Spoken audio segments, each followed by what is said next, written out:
Millions of voters are going to the polls across the UK. After 6 weeks of campaigning and debate, people have been casting their vote at around 50,000 polling stations.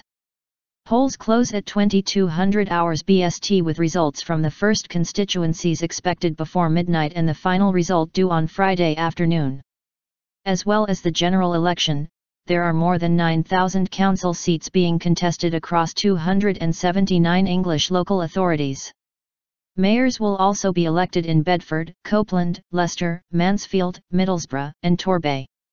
UKIP leader Nigel Farage, Labour leader Ed Miliband, Greens leader Natalie Bennett, SNP leader Nicola Sturgeon, Conservative leader David Cameron, Liberal Democrat leader Nick Clegg and Plaid Cymru's Leanne would have all cast their votes.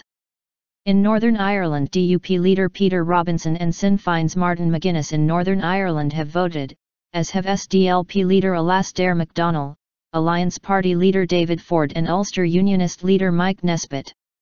Results declared. A total of 650 Westminster MPs will be elected, with about 50 million people registered to vote. The weather has been dry and mild across much of the UK, with isolated showers in some parts of the north of England.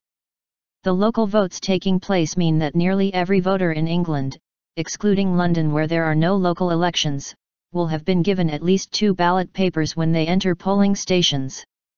Some votes had been cast before Thursday through postal voting, which accounted for 15% of the total electorate at the 2010 general election, when the overall turnout was 65%.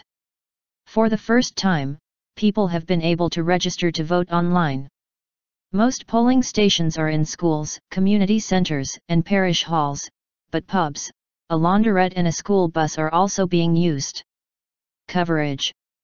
Polls close at 2200 hours BST, but officials say anyone in a polling station queue at this time should be able to cast their vote. The BBC's main election programme, fronted by David Dimbleby, starts at 21:55 BST, with live coverage from 220 counts. Wales, Scotland and Northern Ireland will have their own overnight programmes but will join Hugh Edwards from 7 o'clock BST on May 8. On the radio, a joint overnight broadcast by BBC Radio 4 and 5 Live will be hosted by Jim Noddy and Carolyn Quinn.